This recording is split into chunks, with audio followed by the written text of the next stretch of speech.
my why, like my reason for being here is to improve human performance so that people can do what they love always. That is what gets me up every day, is that idea that I want you to be able to do what you love forever, as long as you're on this earth, because I've had the experience of having to face, like, I'm not gonna be able to do this anymore.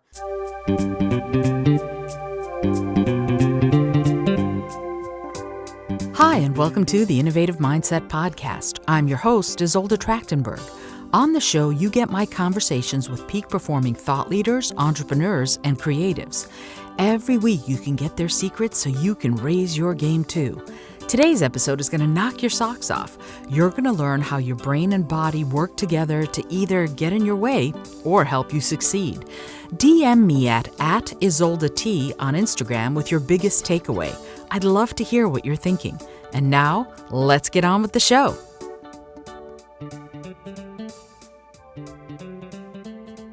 Hello, and welcome to the Innovative Mindset Podcast. My name is Isolde Trachtenberg, and I am super thrilled you're here. And I am incredibly honored and thrilled to have this week's guest and to introduce you to him. I'm so excited. My mouth isn't working.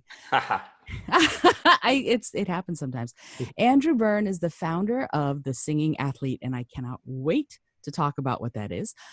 A training program that brings sports performance and neuroscience into the voice studio. How amazing is that? He is based in New York City, and his students have appeared in leading roles in over 75 Broadway shows. In 2016, Andrew was the first arts envoy appointed by the U.S. State Department to the nation of Belarus. It's another kind of thing we share, since I was born in Moldova, which is just a couple Oh my God, really? Yeah. Yeah. That's, I'm an immigrant. I was born in the former Soviet Union. So let me finish talking about you, Andrew, because there's so much more to say. I got excited. Sorry. No worries at all. I love it. So twice named New York City's favorite vocal coach in Backstage's Reader Choice Award. Now that's a big deal because Backstage is the performer's sort of format. So he's the performer's favorite vocal coach. You got to remember that. Andrew travels the world to bring his brand of brain-focused training to singers across the globe. In 2016, he was appointed by the U.S. State Department, as I said, as the first envoy to the nation of Belarus, and he led the inaugural Russian language production of Next to Normal. Now, what's really interesting, Andrew, do you speak Russian? You know, I don't. I got the job sort of at the last minute, and so I had time to just take a few Russian lessons, and I learned how to say the basics and how to say diaphragm and tongue and things I needed to talk about from a singing perspective. I loved the little Russian that I got to do. I found it to be such an amazing language to work with. I honestly just loved the feeling of speaking it too. I really enjoyed it. So it was a brief study of it, but I hope to do more. Oh, that's so fabulous. Well, we'll have to do that. I'll help you practice your Russian, since Russian is my first language. Anyway. I could use some practice. I'm sure. Да, конечно, мы будем. So let me finish your introduction, because obviously this is already gone off the rails. So Andrew's other international teaching assignments have taken him to Singapore, Switzerland, Denmark, France, China, and many times to Australia. And this is something really cool that Andrew and I share, aside from both of us having grown up in Michigan, because Andrew's enjoyed 4 teaching residencies in Canada, close to Michigan, and then served as guest faculty at the University of Michigan Musical Theater Department, where I graduated from. Not the musical theater department. I was English drama, not musical theater, but it's so cool and wonderful that we share that. So officially now, Andrew, welcome to the show. Thank you so much, Isolde. I'm so happy to be with you today. I'm so excited to have you here, because you are a true educator. You help people achieve their dreams. And I think that's what an educator's role is. But before we go into what you do, I'd love to talk to you a little bit about your arts education. What got you started in singing and eventually combining athletics and singing? But can you talk a little bit about your early arts education and exposure to theater, singing, musical theater, art in general? Absolutely. So I come from a music family, especially on my mother's side. So 2 of her sisters, when I was growing up, were professional musicians. So one was pursuing opera in New York City. The other was a pianist, piano teacher out in the Bay Area. And so I grew up being surrounded by classical music. That was just part of my life. My mom's father was a very active amateur musician and played a lot of instruments. And so my brother and my brother's also in music, we had a ton of exposure to that when we were young. And I think that that really led both of us down the path of pursuing it as a lifelong study. And yeah, and I did, shows when I was young. I did choir, band, basically anything I could get my hands on that involved music. And along the way, I fell in love with playing for singers. So starting in high school, I earned money by accompanying singers on the piano. And throughout college and grad school, that's how I supported myself. So I did what I consider to be an old school apprenticeship. So I would come early to the voice lessons. I would take notes on what the teacher was saying and what exercises they were giving the student. As a male voice, that's how I learned to work with females, to hear smart teachers talk about it. And so I did that for many years of my life. And that's really how I came to do what I do, to have the exposure to so many different perspectives on a way that something can be said to a singer. And I feel that if there is a way it can be said, I've probably heard it just from being exposed to so many teachers and so many different methodologies. That's kind of allowed me to synthesize something for myself. So it sounds to me like you've taken the best and the most effective of the advice that you heard given and transformed it and molded it into what you now teach. Is that an accurate assessment? Yeah, I think so. So, I've always been fascinated by art and by science. And so if we think sort of scientific method of like taking what I heard and trying it with my sample of people and seeing what I felt were the most effective things across the broadest spectrum. I think the thing that I love most about working with singers is that everyone has their own voice and there is no magic thing that everybody needs to be told or to do to be a better singer. And that's what has always made it for me so fascinating. I have yet to wake up any day and not want to do it since I was 18. And so it's, I think, because I'm so interested in people and how they process and how they learn.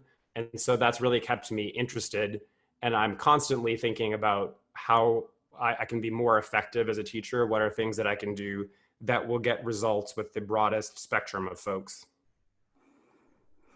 I love the fact that you state plainly that every singer is an individual and every singer is going to need something different to help them bring out their best voice. And yet this idea of the scientific, I love that you use the scientific method too. I was a NASA trainer for many years and Oh, worked cool. at one of the big science agencies. Awesome. So I love the idea of the juxtaposition of art and science. How do you bring science to that individual lesson, to that individual singer? What do you do to assess them scientifically and then to help them both artistically and scientifically? Yeah, so that kind of gets into what I do now, which is to really try to blend neuroscience and performance. And so the idea would be the assessment phase for a singer is to sing something. So if someone working with someone in a show, they say to me, I'm having trouble with this one phrase, doesn't feel quite right. So they'll sing it for me, and I will use all of my senses, visual, auditory, kinesthetic, sort of spiritual, and trying to just figure out what's going on with that. And then I'm going to go through, based on my observation, some tests to go, well, okay, so it looks like, let's say, the left side of your face is drooping down a little bit when you're singing that phrase. Let's see if you're feeling that side of your face correctly. We can do some nerve testing over there and see how that's going. Oh, interesting. You don't feel that middle branch of your face on that side. Let's provide some stimulus to that branch of your face. Let's try it again and see what happened. And then that's the reassessment to go, did your nervous system, did your brain appreciate that stimulus or not? Is that the direction that we need to go to get this to happen?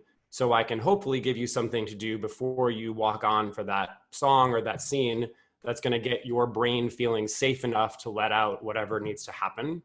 And in the neuroscience world, there's so much interest around singing specifically because it is this reflexive action. The vocal cords are moving extremely fast. A high C that an opera soprano sings is about 1,000 times per second that the vocal cords are opening and closing, which is obviously a pretty fast tempo to control consciously. So it's this really reflexive part of the brain that makes it a very fascinating area for study, I think. So much of what you just said is incredibly fascinating to me.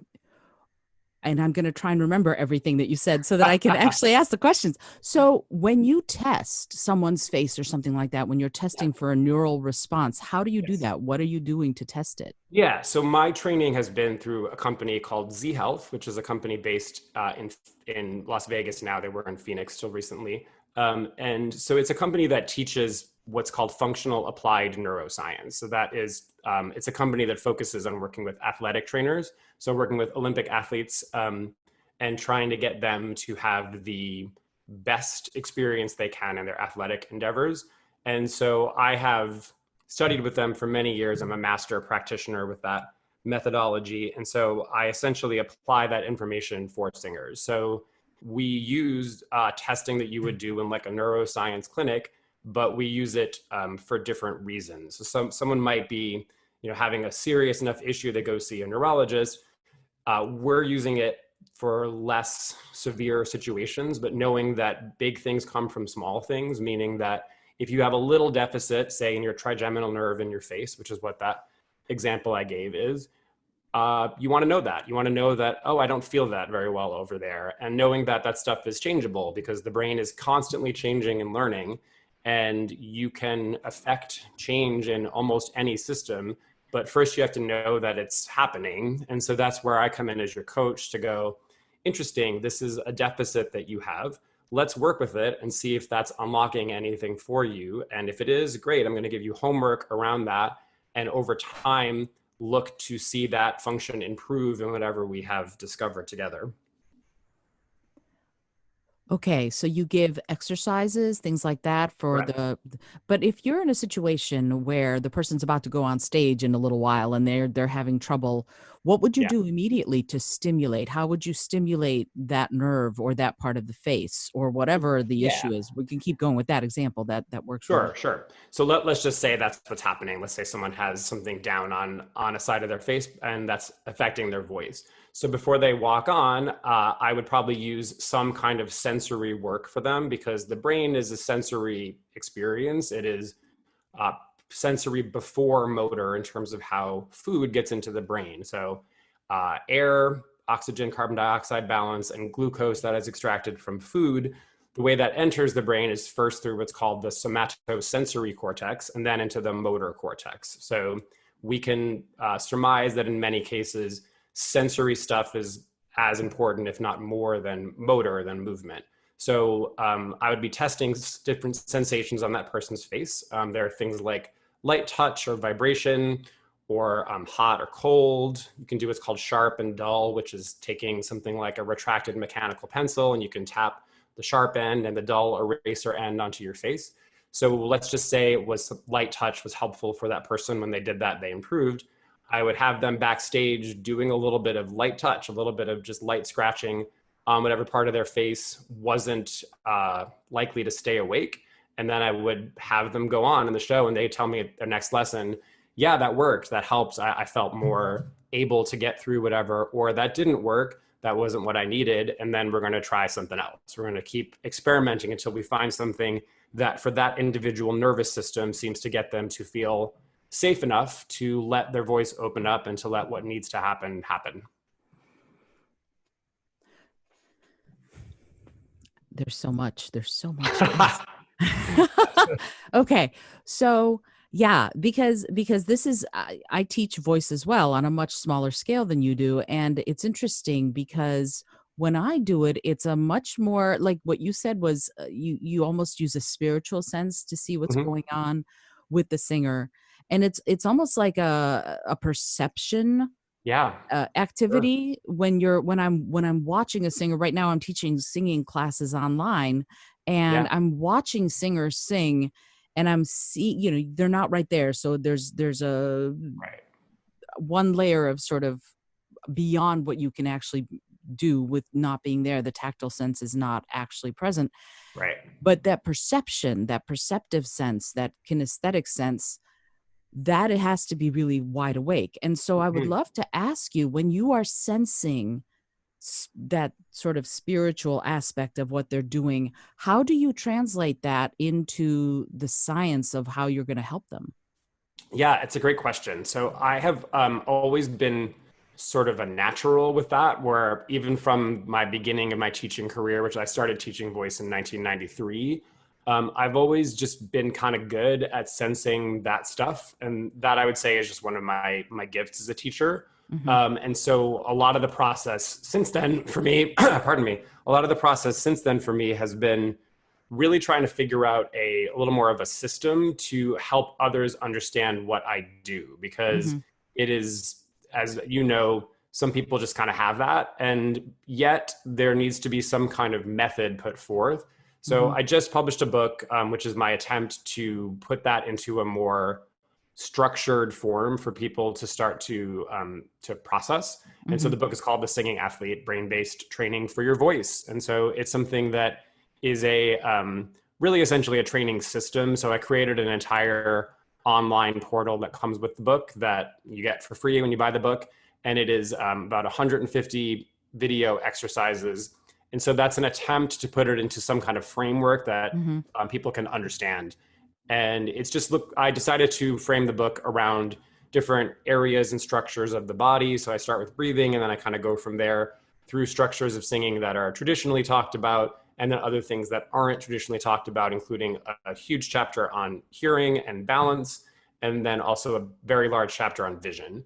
So those are things that I find to be not talked about in many vocal pedagogies, or really any that I've come across. And I've found them to be very, very helpful for performers. So that's sort of my attempt to put it into a frame that people can get. I love the idea that you have this system that is all inclusive, that a singer, or you know what, it doesn't you don't even have to be a singer. I think That's that what true, you're yeah. talking about, anybody who does any kind of presenting or speaking or performing could probably get a lot out of this. And what I'm curious about is how different have you found it to be teaching individually, personally, from the people who get the book and do the system? What is the difference between the two for you? And what do you think the difference is between the two for the people who buy the book versus people who are your students in New York City or wherever you're teaching? Yeah, that's a great question. So I travel the world teaching a course called the Singing Athlete, and the way that course is structured is that if it's like a day course, it's divided in half. So the morning is done as not really lecture, but it's done as sort of an experiential thing for the group, where Mm-hmm. we're going through exercises, we're learning the basic framework of what I'm going to be talking about, and then experiencing that with partners or with ourselves or with a group. And then after the break, it's a master class. So that means Mm-hmm. that you're going to see me work with singers individually and apply what I spoke about. Mm-hmm. And so the feedback that I normally get is, it was, the morning was really cool. It was great to learn that. But once I saw you do it with the singer, like I saw you go, oh, they can't hit that high note. Oh, weird. You looked over here and then you could hit the high note. Then that starts to really get people to buy in to the idea of this, as you said, a more inclusive look at voice training, Mm-hmm. realizing that really any body system could be having an effect, because these nerves are more jumbled together in our brain than we might think. And we tend to look biomechanically at the body to go, oh, your larynx is doing this, which is not an invaluable perspective. But if that doesn't fix it, then you have to go, well, there's something else going on, and there might be a higher order system that is not allowing you to do whatever you're supposed to be doing with your larynx. And so that is, I find when people can see me put it on a body, they understand. So yeah, it's been honestly very vulnerable to put it out there without that element, because I have found that to be one of the most easy ways for people to really get it. And so I've been heartened, honestly, by the response I've gotten so far, because people have been telling me that they're still getting a lot out of it. People who I don't know, who are saying, I'm incorporating these exercises into my practice. I'm hearing from a lot of people who teach yoga, teach gyrotonics, Pilates, who are studying the book and are going, yeah, I'm incorporating these into my lessons with my clients, and I'm really enjoying that. So those are my people who can think creatively and go, there's something here. Let me start to experiment with my population and see what happens. And so eventually I hope to, get back to traveling the world again, and with this book now, having people something to continue study after I leave them. But yeah, it's certainly a big challenge. And the reason I did all this video was to try to give people some kind of experience of this is how this works. And I use myself in the videos as an example. So I use my own function or dysfunction to go, as when I was shooting them, I would, go, oh, today I'm not doing very well over here. So I would sing something and then I would go, all right, I'm going to do the exercise on myself. Now I'm going to sing again. Sometimes it worked and sometimes it didn't. And I just left that on the videos to go, yeah, that's what happened when I did it. And that was the best way I could think to kind of demonstrate it. And I think that's so great that there it is. And I appreciate you saying that it's vulnerable to all of a sudden put your baby out there and go, Yeah, hopefully it will fly without me that's right. being there right in person. Yep. And I completely understand that. And yet it's a way to allow people to expand and extrapolate what you've given them to their own, as you said, to their own populations. And I would love to find out, you decided that the singing athlete, as I said, there's so much to talk about. So you decided singing athlete. Yeah. What part does athletics play? How did Yeah. you married the two, but how did you get from athlete to singer? And I'll Yeah. say it this way because I tell every singing class I ever teach, I believe singing should be an Olympic sport. That is the first Correct. sentence I say every time I talk to anybody about singing. And Amen. so I know I am your people. I You need are, you are my people. You are. so let's ask that question. How did that marriage come about? The athletics and the singing. How did it come about for you? That's a great question. So it started for me over 20 years ago. So I was having, when I was in college, having terrible performance anxiety, and I was working with a great teacher who didn't know much about the body, but had some really good instincts. And they had just installed a Pilates reformer studio in my school. And she said, I think you should go do this. And I did, and I stopped having performance anxiety, which I did not understand at the time, but just knew that it had fixed something and never had it come back. And am now able to perform piano, voice, anything with no visible symptoms like that. And what the teacher had never asked me about was that I had an inguinal hernia when I was 4. And Mm. so I had it repaired, obviously, but I was 4 and I looked like I moved fine. So no one ever did any rehab for me on it. They were like, you're good, you're all set. And I was not fine in that area. I had a lot of reduced sensation in my left abdominals, a lot of reduced strength in my left abdominals. And now, having studied brain and the vagus nerve specifically a lot, I understand why I was having terrible anxiety when I performed, and why just doing simple exercises on the reformer all of a sudden made me not feel nervous anymore. And so that is really where it's the idea started to crystallize for me, was there's something to this physical stuff. And then along the way, I became a successful pianist in New York. I played in Broadway pit orchestras, and I was also running a music directing career where I often conducted from the piano, which is sort of a very interesting physical thing to be doing. You're using your head a lot to try to cue people while you're playing with 2 hands. So it's an interesting sort of physical challenge. And although my anxiety had gone down, I still hadn't really dealt with some issues in terms of how I was moving. And I started to get terrible pain in my elbow that eventually moved into my shoulder. And I was doing Ragtime, which is my personal favorite show. It was a dream Oh, contract for me to do. love And that I show. would start the first notes, which are ba ba ba na na. I would start that first thing, and my left elbow would throb at the beginning of a 3-hour show. And Wow. by the end, my left hand would be bright red. I started having nerve symptoms, tingling, heat, all that stuff in my left arm. So I thought I was going to have to quit. And that was really sad for me, because to this day, this is the only thing I've ever wanted to do with my life. And I had to really go to the place of, is there something else that I want to do? And the answer was no. I really feel like I'm here to do this. So I had to fix myself. So I did that through a lot of things, starting with Alexander Technique, which I had had some experience with earlier in my career, but really got serious about. And that helped a great deal. And I went back to Pilates and to what's called gyrotonic, which The combination therein somehow did the trick. And I'm now 18 years after that, have had zero reoccurrence of that problem. And so I credit that with getting back in touch with my body and having better, clearer coaching on that with getting me out of pain. And so that became my life's mission. So what I say to people is that my why, like my reason for being here, is to improve human performance so that people can do what they love always. That is what gets me up every day, is that idea that I want you to be able to do what you love forever, as long as you're on this earth, because I've had the experience of having to face, like, I'm not gonna be able to do this anymore. And it's feeling very emotional to talk about that today, honestly, because so many people that are in my life can't do what they love right now. And so it is now my mission, like this year, is to try to figure out how to sustain artists through a time where we're not able to do what we love, at least not in the way that we love to do it.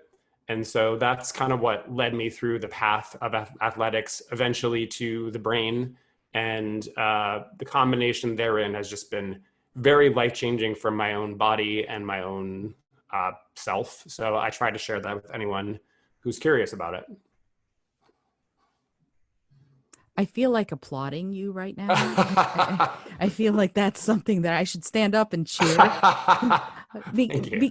Because I mean, what a wonderful mission. And Ragtime is one of my favorite shows. Also, amazing. Do do do do. I know, right? And immediately I start weeping. Chills as soon as I hear that theme. I know, and it's so funny. It's a trigger for me now. That from the beginning to when Mother says, "Please take Miss Sarah inside." Boom. Oh God! Just weeping. I could cry right now just hearing that. Yeah. Absolutely. And I love what you said about the mission, about figuring out a way to sustain artists right now. Especially, we're in a situation where it's Broadway, for example, is dark through the autumn and into the winter. And I would love sometime, I'd love to have you back to talk about this idea of sustaining artists. Yeah. What are your, real quickly, because I know we have so many other things to talk about. What are your ideas about that? Do you have any right now that you're pursuing? Yeah, I do. So, I mean, for years, I've been developing online resources for singers, for the simple reason that, as you said at the beginning, I grew up in suburban Michigan. I had good voice and piano teachers. They were great, but you know, when I went further and worked with others, I was like, so there were some things that could have been better about my music education growing up. Mm-hmm. And so I started to create online resources about 5 years ago, very seriously, for that reason, for like 10th grade me to go, if there was someone out there living somewhere where they don't have access to a world-class training situation, at least this is a way to get some of that. It is never going to be a substitute for, in my opinion, live lessons, because as you said, there are things that we do as singers that are really only perceivable as a live entity. And that is why I feel very strongly that live performance is coming back as soon as it can come back. This is not the kind of thing where now we just do everything online, because it is a different neural experience to be with a live singer than it is to hear someone through a speaker. And so but this is an opportunity to reach more people. So I have what's called an online studio, which is just a sort of giant compendium of resources. It's vocalizing, it's videos that I take you through various exercises with. It's giving you a chance to explore different kinds of music. And so that is one of my projects that I have already up and running, but I've spent some time this year trying to make it even more accessible and user-friendly for folks. And then my book comes with this website, thesingingathlete.com. And so I've created a few new classes there. I got really interested in solfege recently and studying the brain, because solfege is such a cool way to go across from left to right brain. It is associating a note with a word, essentially, or a sound. And I became re-fascinated by that in this situation, where it's something that can easily be taught and worked on in a Zoom lesson. And it's just kind of a cool thing to work with. I just did a lot of it as a music student, but hadn't really used it a lot in my own training until, again, pretty recently. So I created a whole course on that this year called the Do Re Mi Vocal Gym, which is a I pretty love it. fun little way to get through progressive solfege training. And so stuff like that are things that are opportunities that are kind of easy to do in this type of a format. And so that's where I'm starting. I'm going to hopefully soon start to do some more online group stuff. I'm trying to create forums for us to just keep working and training, and ways to keep motivated, basically, to keep singing. Uh, it's so interesting to me hearing you say that live music will come back, and because there there is no real doubt, is there? No, it's We need the immediate emotional, visceral connection to the singer, to the right. musician, in order to really get the best experience out of it. And in your book, you talk about the physical aspects of singing Yes. and how present they are. I'd like to, there's again so many questions. Uh, this idea of physical trauma showing up in your singing. Mm-hmm. I would love to ask you what that means, how it shows up for different physical trauma. You mentioned yours and how it Yeah. showed up in your Yeah. performance. How does physical trauma show up in singing? And Mm. and even further, what is the optimal physical state for a singer? Like the Yeah. two opposites, if you will. That's great. Yeah. So yeah. So in my case, so it's, a surgical thing happened, and that happened to be a surgery in my midline structure. So if you think of sort of the center line of your body from your skull down through your pelvic floor, any kind of stuff that's happened in your history in that area can have a fairly direct impact on your singing. And so I mentioned the vagus nerve earlier. If you're Mm-hmm. on this call and you don't really know that, it's spelled Vagus, not like Las Vegas, but vagus in Latin, which means wanderer. And it's your longest cranial nerve. It's your 10th cranial nerve. It goes from your brain to your pelvic floor. And that nerve is 80% sensory. So it's 80% telling you the state of your body. And the motor branches of the vagus, some of the main motor branches are go into your diaphragm, and then they go into every part of your larynx. So any part of singing or speaking is a vagus nerve activity. And so when you've had some kind of midline situation, you've had a C-section, you've had like me, a hernia, you've had anything go on in your midline, you have stuff going on with your organs, that's affecting your vagus nerve, and that can show up in your singing, because Mm-hmm. singing is another branch of the same nerve that's telling you how you're doing, Mm-hmm. basically. And that's why singing can be so emotional for people, where it's, as you know, if you tear your rotator cuff, that can really suck, but there can be some more emotional stuff when you have this midline issues going on. And so there can be this effect in your singing. And that also, I think, makes singing a great barometer of how you're doing, because it is a great way to know if anything that you're doing for your body is being appreciated, because it will show up in your voice. So if you are trying out a new workout routine, you can do a little singing afterwards and go, how does my voice feel after that? Or even just speaking, as you said, you don't have to be a singer to use your voice to know. You can just talk to a friend and go, how does my voice feel? Does it feel resonant? Do I feel it vibrating in my body? You can use it as an assessment of how you are doing. Mm-hmm. And so there can be that. And also, of course, emotional trauma can then show up in your voice, because, again, your vagus nerve is part of your social connection. And so if you've had something bad happen in an interpersonal experience, that can also translate in your voice. And I talk a little bit in the book about some ways to essentially deal with the scar. And so I say that because I have a giant scar in my pelvic area. But also there are sort of more metaphorical scars. I call them creativity scars in the book. Mm-hmm. And so I suggest some exercises that some very smart trainer friends of mine have used for essentially emotional rehab a little bit. And that happens a lot with our vision and with our inner ear, because those areas of the body are so instinctual and so old. We start to have this inner ear form even in utero. It's by about 5 months in utero. It's basically already what we have when we come to be adults. It's the same kind of, it's bone basically when we're already still in the womb. And so these are very instinctual parts of the body. And so they can be very fascinating to train and to see what happens to you from a vocal standpoint, but even from how you feel, how your emotions kind of track as you do those exercises. Fascinating.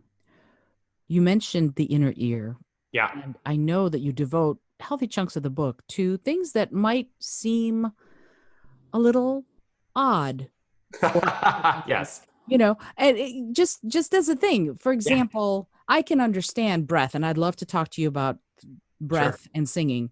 And then, hearing, I can also understand. Vision is a little bit, how does Yeah. that relate?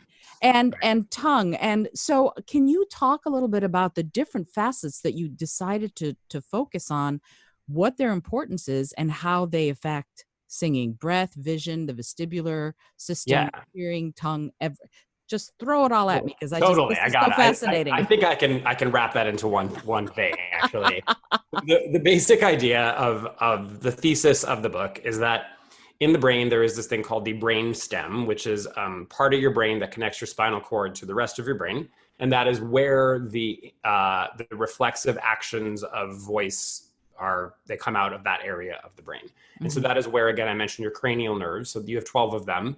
10 of them are in your brain stem. And so the idea would be that nerves that fire together wire together. So if there are neighboring structures in your brain, it might look like, say, your eyes are kind of a good distance from your vocal cords. But then you look at it from a neural standpoint and you go, well, actually, they're all kind of tied together in there. Mhm. And so to give you a couple examples, so if we use vision, so our cranial nerves, we have 4 of them that control our eyes. They're numbers 2, 3, 4, and 6. And then nerve 5 is called your trigeminal nerve. And that is the nerve that controls vibration in your face. And it also controls a good portion of your tongue and your jaw, structures that we more could think are related to singing. Mhm. Specifically, if you know the term placement as a singer, people will say, place it here. That is really a bone conduction. It's really a resonance that you perceive in your face or your skull. And so that is controlled by your trigeminal nerve, nerve 5. And so if someone has trouble with quote unquote placement, you could also think, interesting. They have myopia. They don't see well close. They have astigmatism. They have an interesting thing where when they look up to the left, every time they start to tear up or their eye turns red or they avoid doing that. Their neck does that instead of their eyes doing that. And that can be affecting your trigeminal nerve. It can be affecting your placement, affecting the movement of your tongue and your jaw because the eyes are so important. They are how we stay out of danger. And to pull it back to your previous question, what is the ideal state for a singer to be in? In my opinion, the ideal state is to have the level of threat be low. And so, threat, as we would define it, would be anything that your brain thinks is dangerous. It can be an actual danger or just a perceived danger. It can be treated the same way by your brain. And so, vision is a great way to assess threat. If you're out in the park and you see a dog run into your field of vision, you will reflexively look at that dog to go, is this a friendly Labradoodle or is it a hungry wolf? You will jump to it. And if you've had stuff happen in your life and then bad things happen when you looked a certain way, your brain can avoid ever looking at that. An example would be if you were in a car accident where you were rear-ended, if you're driving in the US, the last thing you'll probably do is look up into the rearview mirror. So you would probably in the US look up and right before the boom, you get hit. And so what can happen is your brain can go, something really bad happened when I looked up and right. I don't ever want to have that happen again. So I'm never going to do that. And then I stop letting my eyes go to that quadrant. And then my neck starts to do it for me. And I get lots of funny things going on in my posture, lots of pain because I am not using my eyes correctly anymore because I've had a trauma in that area.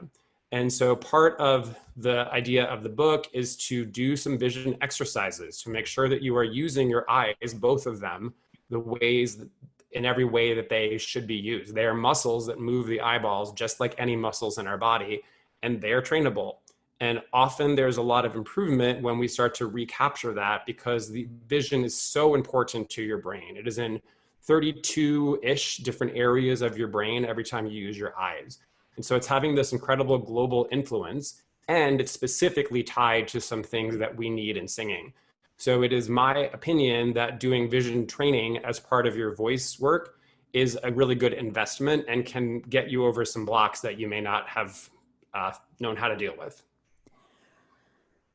That makes a lot of sense, looking at it from this perspective. And yet the brain sounds like it's a little silly in this way because, Yeah, there's a, I guess it's what they call the reptilian brain, yeah, or exactly. the early brain that goes, Yep, oh, something bad happened when I looked up and to the right, therefore I'm never going to look up and to the right again, or I'm going to avoid it. exactly. That doesn't really make sense to someone who's thinking about it, with the frontal cortex. You're not going Exactly to. right. That's So exactly it. the training that you talk about, it's designed to, how does that work? Is it designed to take the more analytical part of you and sort of placate that earlier brain, or is it designed to help the earlier brain feel more relaxed and therefore allow the looking up and to the right, to follow your Yeah, example? I would say it's more the second thing, that we're looking at it as, even though we have this conscious brain, as you mentioned, the frontal lobe, that's like, that's stupid. It was just one thing that happened. A lot of us, the vast majority of us, is devoted to survival, to keeping us alive, not tomorrow, but right now. Mm-hmm. And so most of our brain is really doing that all day long. And so we have this consciousness that we go, well, on a cognitive level, I know that that's a silly thing, as you said. But below that, there's this large part of your brain that's like, yeah, but what if? And so we have to find a way to talk to that reflexive part of the brain that's trying to just keep us alive. And so, yeah, we're looking at that as a trainable thing. It's sometimes described as like sitting on an elephant. So if you think of like you're riding an elephant, you're like, I'm in charge of this elephant. I got it. I'm up here. But if that elephant decides to go into that lake, you're not going to be able to stop it. And so you can think of it that way, as like, I'm trying to train the elephant a little bit to go, there is all this very subconscious stuff going on. And there are ways to get into that part of the brain stem, as I'm describing it. And so doing some training there is interesting. And then you can be curious about it. And specifically working with performers, they're very rarely told where to look when they are singing something. So Mm-hmm. I often have people, I test their vision, what happens with them when they look in various distances or directions. And then I will say to them, well, okay, when you get to this section of the song, look here, find something to look at. That's that direction. So I have people use the exit signs a lot in theaters, Mm-hmm. or use objects on the set Mm-hmm. to give them a focal point that for their brain reduces threat and makes them feel safe. And so that is what we are trying to do. And then also long term, we're trying to rehab anything that the silly brain has been like, I'm scared to do that, because it will eventually shift out of that. If you go, let's just take the rear ended example again. If you keep spending a little part of every day looking up and right, eventually that silly part of your brain will be like, oh, it's okay. We've done that like every day for weeks. Like, it's actually fine. I don't need to be so worried about that anymore. You just need to convince that survival part of your brain that it is all right. And that is what training is about. It's being diligent and being insisting to that reflexive part of your brain that it's fine. Okay, so you said that after a while the brain will go, "Oh, it's okay." Is Yep. that is what outward sign in the singing voice happens to tell you that you're improving? Like, how Great. do you tell? Yeah, it's a great question. So in our throat, we have what's called constrictor muscles, pharyngeal constrictors. And so their job is to close when we are swallowing, to send food down the esophagus. So when things And are not not the going, trachea. not the trachea, correct? That's the wrong pipe. And so when we're singing poorly, that those start to turn on, because they're part of threat, part of what's called the sympathetic nervous system, fight, Mhm. flight, or freeze. And so when things are not going well with someone's voice, it will start to sound like, ah, and it will start to have this sort of squeeze quality, as we would Mhm. describe that. Mm-hmm. So these, there are not muscles in the pharynx to quote unquote open the throat. It's sort of a state of having the constrictors off when that's happening. And so you would know that you've entered a threat area of your voice. Of, let's just take this example again of the eyes. So I look up and right when I sing, or I'm staged to do that, which often happens for people who come to me who say, I always hated doing this song in the show. And then I test their eyes and they go, oh, interesting, because had to look that way when I was doing that song Mm. because of the way I was staged. And so let's just say, you're staged to look up and right and you've had this bad car accident. So you look up and right and all of a sudden your voice is like, ah, and it's closing, it's cracking, whatever, not going so well. I'm constricting when I sing. Mm-hmm. So then over the course of a few weeks, I'm going to do exercises into that quadrant of my vision. And to give a quick example, you can do it by holding your eyes up there, what's called a gaze stabilization. You can do it by tracking objects up to that area, called a smooth pursuit. You can do it with a quick flick up to that area, which is called a saccade or saccade in eyes. This is all in the book, so if you want, I'm going fast, but basically there are ways you can start to get into that quadrant. And then you would do that and you would sing whilst doing that a little bit every day, that quote unquote hard phrase of your song. Mm-hmm. And if you're doing the right kind of training, you're going to be like, oh, interesting. Now I'm looking up there and it's not causing my throat to close anymore. So I've done enough reps, enough training in that quadrant that my reptilian brain has decided that that's not so dangerous after all. And I've spent some calories in my brain to create this new habit. And that is an important factor to remember, is that your brain's trying to conserve calories all the time, so it will resist making changes. That's why you need to be diligent with whatever you want to do. If it's being a singer, you got to sing every day, because you're trying to tell your brain, hey, this is important to me. You got to spend the calories on this to do that. And even though we know we can run out and get some food whenever we want, pretty much, the subconscious brain is not sure about that. And so it's constantly conserving calories. So you need to keep doing it every day. And then eventually that brain shifts and goes, oh, you keep doing this thing. And okay, I guess it must be fine because nothing bad has happened. We're going to stop constricting your throat now because we've concluded that this is no longer a dangerous activity. It's not a threat to our survival. And then we're going to remove that habit of closing the throat because we have learned that it's not such a bad thing after all. That's so interesting. You called it constricted. I call it pinched. My voice sounds pinched when I feel stressed. If I'm trying to sing and I feel stressed, or even if I'm speaking and I can tell when I'm speaking and I'm stressed, everything sounds a little more pinched, closed. Correct. And so I know for myself that I will drop into yoga poses immediately. That's what I do. As soon as I feel it, I'm like, okay, that's it. I have to go grab my mat and do some yoga. So great strategy. It's lots of trial and error, and it's what works. So let me talk to you about that. What are some good habits for singers and speakers too, who want to have a practice of improving and giving benefit to their voices daily? Can you give a few good practice habits? Yeah, I'll use myself because that's the easiest way to go with this, I think, because really anything that I wrote in the book could be your magical thing to do. But I'll tell you a couple things from myself. So I have my hernia was on my left side. So it's a left inguinal hernia. So what I do when I'm feeling what you described as the pinched quality is I do left side abdominal exercise. And so in the book, I take you through drills for all of the abdominal muscles. So the drills that I explained in the book, I do my left external and internal oblique immediately if I feel that way.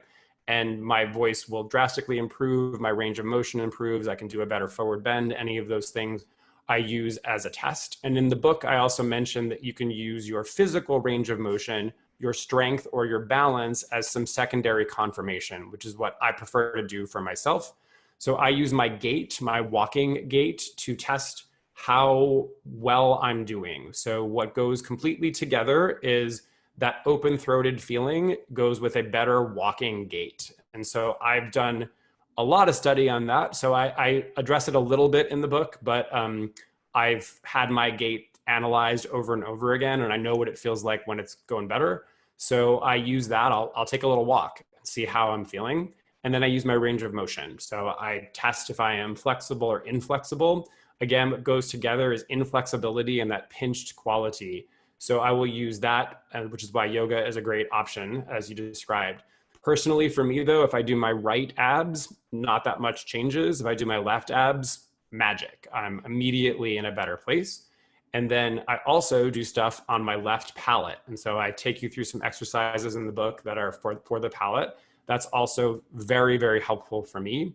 I have a concussion on the left side of my head. So I work with that scar on my forehead. That also tends to drastically improve me. So I will do either some sensory work, like I mentioned. I use what's called kinesio tape. I will tape my scar in a good direction if I need a little bit of a boost. And I explained in the book and showed videos of how you tape something if you're curious about that. So those are some drills that are magic for me. Another one that I will say, because it's really related to the conversation of the pinched throat, that's very simple, is building carbon dioxide.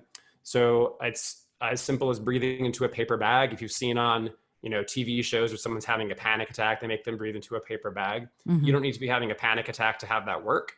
So if you want to watch that, you can just go to my Instagram channel. It's @singingathlete. It's pinned to the top of my page. I shot a video of how to do bag breathing. So I do that twice a day anyway, always. But I especially have done that this year because there's been some research around this little virus that's going around that the people who have that have both low oxygen and low carbon dioxide in their lungs. And so building carbon dioxide can be a good thing to do anyway, but especially if you're concerned about what's been going around, that can be a good practice to be in. And I've done it religiously twice a day for 2 to 3 minutes every day since March. And so that's something that both helps my voice feel better and also is just a good health practice for my own body. That's fascinating. I didn't know that about carbon dioxide. That's incredible. And Yeah. that brings me to, I know I could talk to you for the next 4 hours, and I know you have I could too. things. We're having fun. It's great. Yeah, no, I'm glad. You're welcome back anytime. I'm having the best time. It's great. That's terrific. I'm so glad. So let me ask you this idea of breath Yeah. and singing, speaking, living. The way I look at it always is, you can last 3 weeks without food, 3 days without water, Right. and about 3 days without 3 minutes without air. Yep, exactly. So talk to me, if you would, about the importance Sure. of breath in singing for performers and for regular people. That's a great way to describe it. Yeah. So we mentioned threat earlier in this call. And so you can think about what you just said. We can live for only a few minutes without air. That's probably going to be a really high threat area for a lot of humans because we're going to die if we don't get oxygen. Sure. And so changing breath can be extremely tricky because it's very high rep, right? We breathe around 20,000 breath cycles a day. That's a whole lot of reps. But it's also an amazing opportunity to change your autonomic system. So autonomic would be the fight, flight, or freeze you mentioned earlier. It's called sympathetic nervous system versus parasympathetic, which is known as rest and digest. So it is a great opportunity to shift because your diaphragm has what's called somatic fibers in it, in addition to autonomic fibers, meaning it's going to keep you breathing when you sleep and all that stuff, but it's also trainable. And so that makes it a really fascinating chance to affect yourself from an autonomic level, from getting out of stress. And so I devoted 4 chapters to breathing because I am super passionate about it in my own life. I train my own breathing absolutely every day. And I really like others to invest in it as an area to work with. And so I decided to write my first chapter on what I don't see other singing textbooks talk about, which is the balance of oxygen to carbon dioxide. And that is an area that is quite fascinating. It is related to actually Russian training, bringing it all the way back to Belarus. Mm-hmm. So Konstantin Buteyko was one of the first doctors who worked with carbon dioxide. For many years, the material was not in English. So it's only relatively recently that people who don't read Russian have been able to really read about it. And so there's been a lot of cool research around that. And through that, people have sort of extrapolated his stuff to see the value of carbon dioxide. And it's very individual, meaning that not everybody's going to have that response. I personally have a very positive response from building CO2.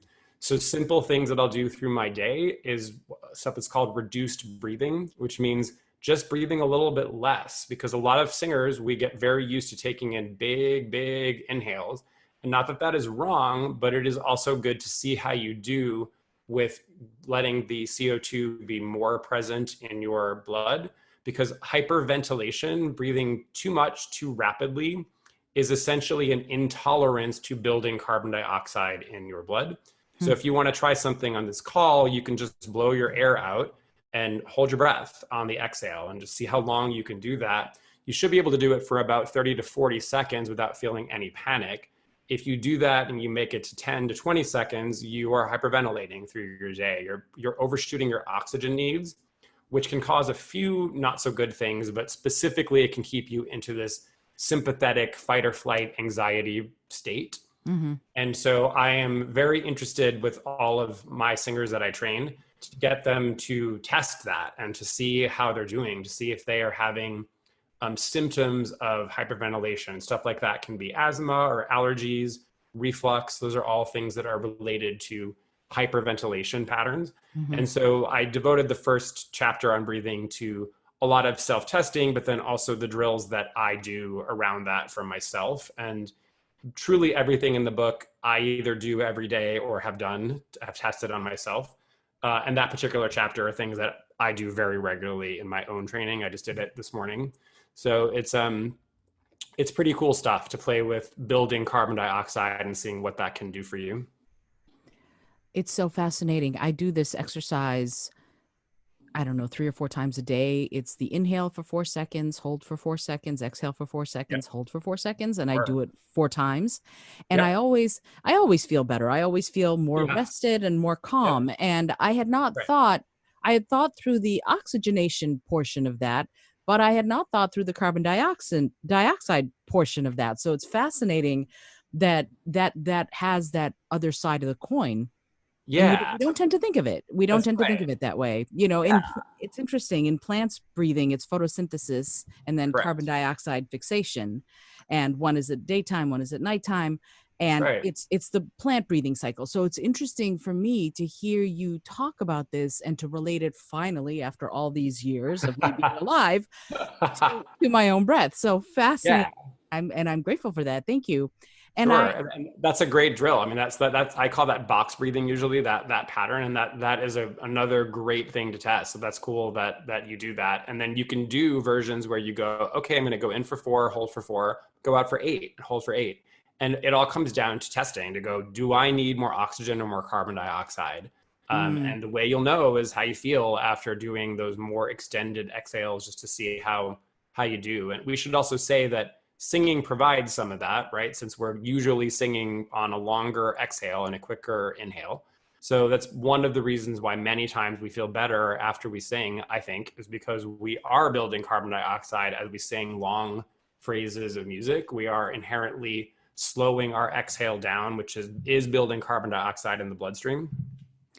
and that makes a lot of sense, and it's interesting what you say about the longer exhales and the longer holds after the exhale. I fall asleep when I do that. That's my Yeah. exercise to go to Yep. sleep is It's a great that one for four that. four four six four eight, and That's then right. by the time I'm done with eight, I'm You're I'm out. usually Yeah, asleep. So totally. That's right. so let me ask you, I again, I could keep you for another hour and a half easy, but I know you have a day to get to. Uh can you talk about intent? Sure. So Say a little this more about, yeah. Yeah, I yes. Here, go, Andrew. Talk about intent. Haha. No, the thing that I'm wondering is so much of what you've talked about has been subconscious or Mm, unconscious sort of results or practices that you're speaking to the sub or mm, unconscious part of yourself. mhm. Can you talk a little bit about what role conscious intent plays in a singer or a speaker who's following your process and your system? Yeah, absolutely. So, of course, yes, we talked a lot about reflexive brain paths, mostly because I find that to be an area that isn't talked about a lot in other training systems. So, I just wanted to always make sure that people understand that that stuff is going on. On Hmm. the other hand, obviously, we do have this conscious brain that is providing messages, signals essentially to this. We are able to send messages to this area consciously. And so the last chapter, or the second to last chapter, I should say, so I described it in the book. You mentioned the reptilian brain. I went with the terms of first brain and a second brain in the book. So Mm-hmm. first brain is this reflexive stuff, and second brain I'm describing as the more conscious areas of the brain. Mm-hmm. And so, yeah, that is very trainable stuff as well. And I chose in the book to break it down by lobe of the brain. And if you're not a big brain nerd like us, so there are four main lobes and a fifth one that can be considered separate. So they're frontal, temporal, parietal, occipital, and then I chose to also use what's called the insular lobe of the brain. And so when we're dealing with intent, when we're creating a plan, we're creating an action, we are doing that in this conscious part of our brain, especially the frontal lobe. And so there are some cool things with the frontal lobe, especially around stuff like chronic pain and depression and anxiety. So there's a particular part of your frontal lobe called the big word here, dorsolateral prefrontal cortex. And that part of the brain has been shown to respond positively to task switching. So one of the things that I try to get people to do in their intent is to vary their singing styles and their material. So I really like singers to work with different genres and different styles of music. Even if you think I'm a rock singer, I love it if you'll study a classical piece. If you're a Mm-hmm. classical singer, I love if you will study a rock piece, because it can be really good for that part of your brain. And that is a part that I wish I had known about back in the day, because I had a lot of chronic pain and then I got a lot of depression. And that probably resulted in some less robust use of this particular part of my frontal lobe. And so having more variety in your training and having more switches can be really, really useful. And that is where a great teacher comes in, which is why a teacher's jobs are not going away, because we need somebody to give us novelty. We need someone to do something a little differently every time. And if you just do the exact same lesson all the time, you're eventually going to get bored and this part of your brain's going to kind of shut down. So you need a little bit of stimulus, something new, a new way to hear something, a new way to work with the same concepts. And all great teachers are finding ways to do that, to wake up your brain just enough to give you that that signal that you need to get to your next level of motor control, of being able to use your voice properly. So yeah, and intent and how you practice is really important. I wrote a whole chapter on practice because I think that many people don't really know how to practice, Mm-hmm. and so I tried to give some guidelines in the chapter about here are some good habits, and that is one of them. I think switching your styles more and your repertoire is a good practice. Absolutely. And it's also that variety stimulates you. It stimulates you to look at things differently and That's right. to look at the song, your performance of it, how to interpret it and how to make it what I tell my singers, how to make the song yours. That's Absolutely. something that's so important So as a important. singer. You can't it's funny going to karaoke or something like that. People often want to hear the song done the way it's done on the album by Yeah.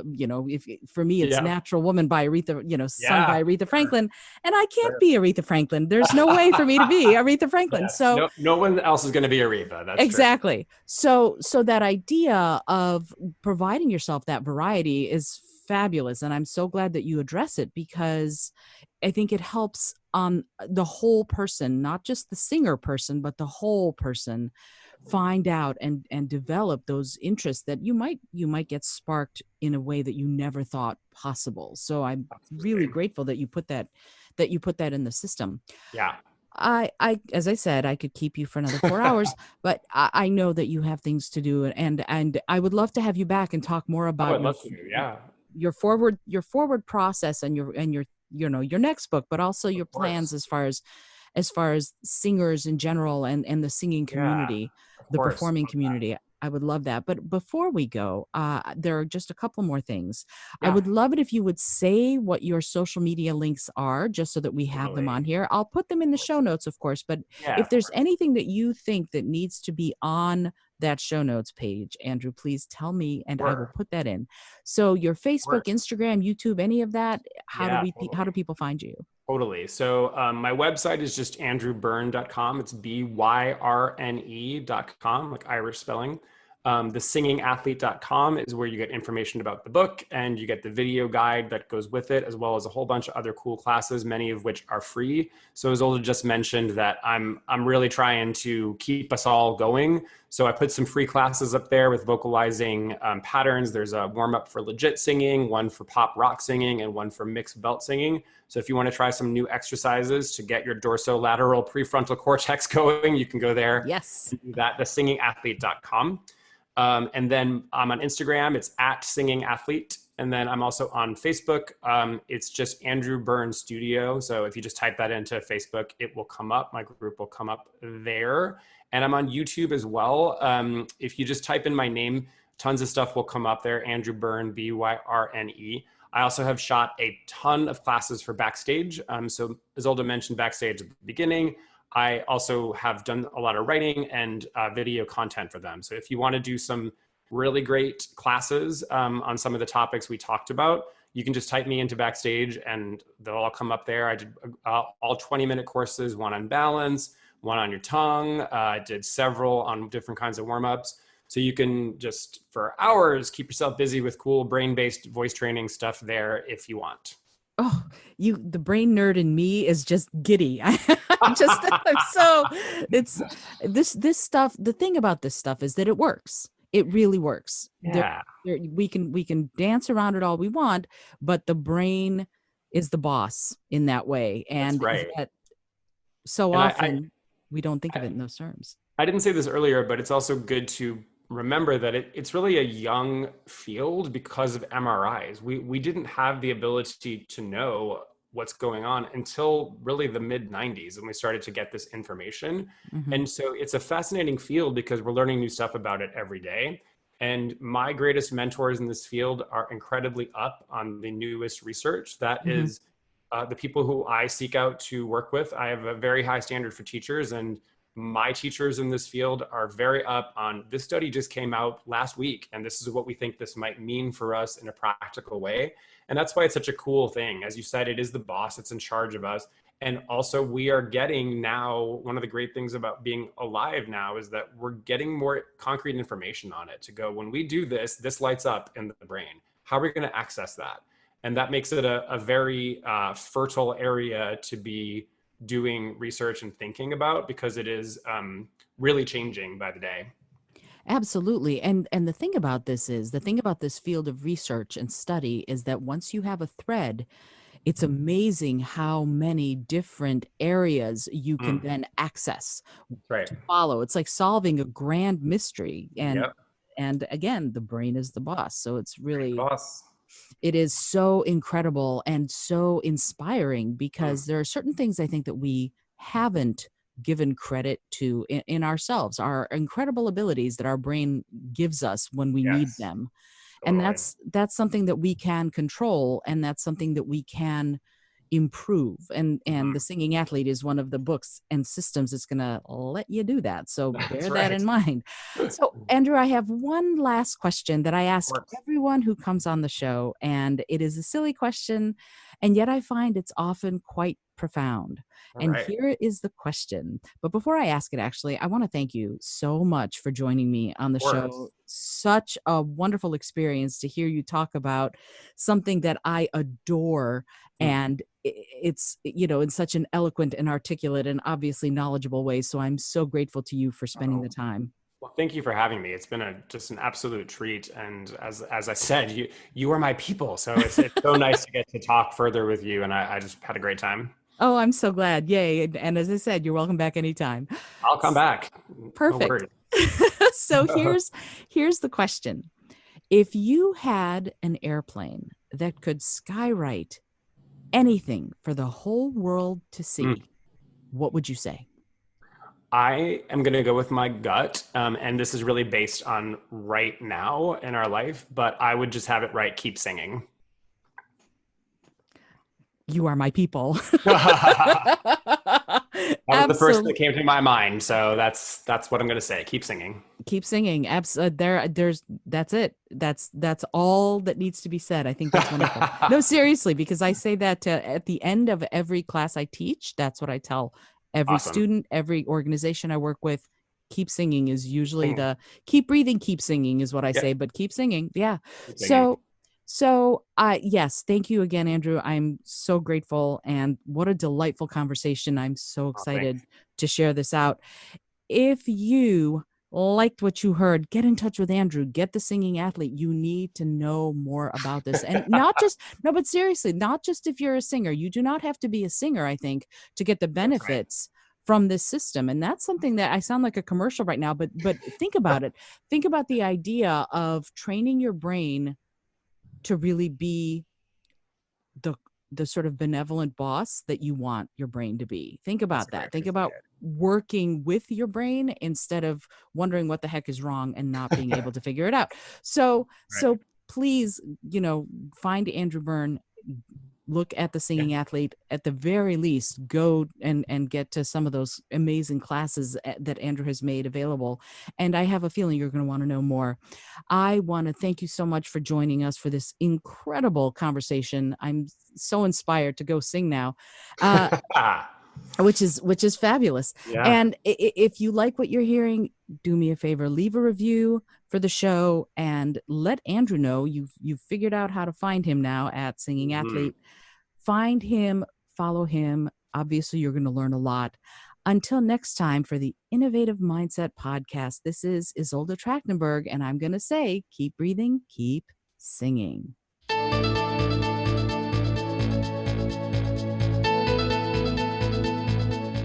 Thanks so much for joining me today. I really appreciate you being here. Today's episode was produced by Isolde Trachtenberg and is copyright 2020. As always, please remember this is for educational and entertainment purposes only. Past performance does not guarantee future results, although we can always hope. Until next time, this is Isolde Trachtenberg, and I send you all of my love.